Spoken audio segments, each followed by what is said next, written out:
まだ薄明るい部屋には君とそして僕がいる。膝を抱えて黙ったままで見つめることさえ恥ずかしくて、下を向いたまま時は過ぎてゆく。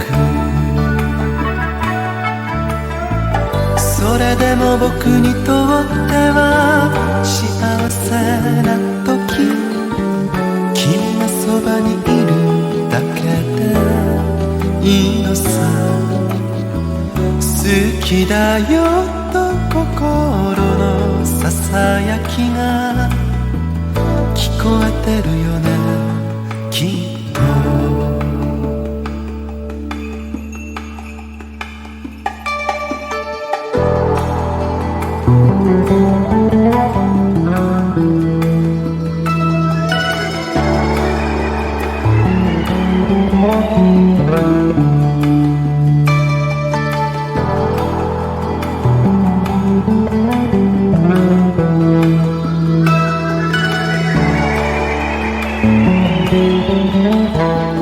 ピアノのメロディーに合わせて君のために作った歌、歌ってあげる。言葉の代わりに恥ずかしいから目をつぶって伝っているね。僕の純な恋、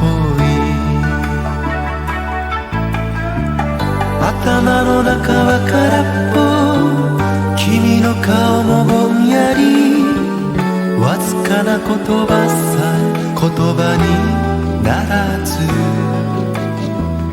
愛してるよと心のささやきが聞こえてるよね。